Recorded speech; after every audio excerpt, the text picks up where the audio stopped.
نمیتوانی تنگه هرمز را از ایران بگیری. آمدم که تو را نابود کنم.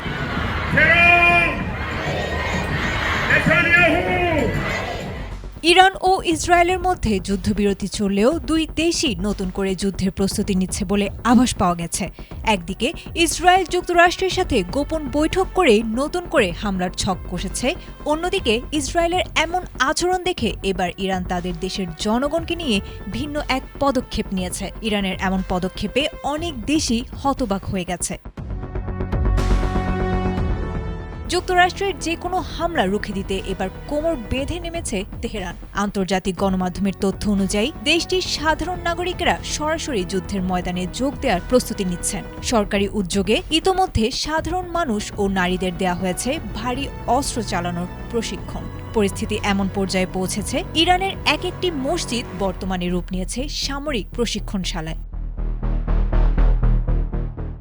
এই প্রশিক্ষণশালার একটি উদ্দেশ্য সবাই যেন সামরিক জ্ঞান সংগ্রহ করতে পারে এবং যুদ্ধের ময়দানে ইরানের সেনাবাহিনীর সাথে একসাথে যুদ্ধ করতে পারে। আর সে কারণেই বর্তমান প্রেক্ষাপটে মসজিদে কোরআন বা হাদিসের আলোচনার চেয়েও এই প্রশিক্ষণকেই বেশি গুরুত্ব দিয়েছে ইরান, যেখানে নারী পুরুষ এবং তরুণরাও একসাথে অস্ত্র চালানোর প্রশিক্ষণ নিয়েছে। তবে কি এবার ইরানের সব নাগরিক ইসরায়েলের বিরুদ্ধে সম্মুখ যুদ্ধে অংশ নেবে?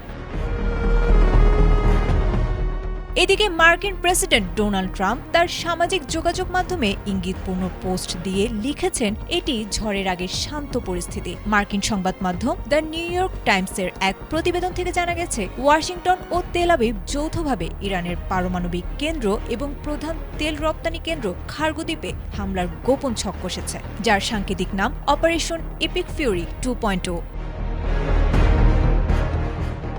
জানা গেছে, পাল্টা ব্যবস্থা হিসেবে বিশ্বের অন্যতম গুরুত্বপূর্ণ বাণিজ্যিক রুট হরমুজ প্রণালী নিয়ে নতুন পরিকল্পনা করেছে ইরান। সেখান দিয়ে চলাচলকারী জাহাজ থেকে টোল আদায়ের ইঙ্গিত দিয়েছেন ইরানি পার্লামেন্টের স্পিকার। এতে বিশ্বজুড়ে জ্বালানি সংকট আরও তীব্র হওয়ার আশঙ্কা দেখা দিয়েছে। তবে ওয়াশিংটনের এমন রণপ্রস্তুতির কড়া জবাব দিয়েছে তেহরানও। ইরানের সশস্ত্র বাহিনীর মুখপাত্র আবুল ফজল শেকারচি হুঁশিয়ারি দিয়ে বলেছেন, ইরানে কোনো ধরনের সামরিক দুঃসাহস দেখালে মার্কিন বাহিনীকে ইতিহাসে নজিরবিহীন ও মারাত্মক বিপর্যয়ের মুখোমুখি হতে হবে।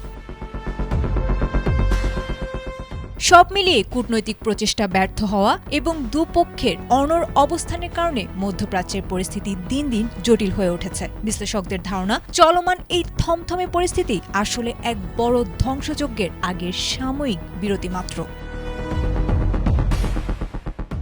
Desk report, ATN Bangla.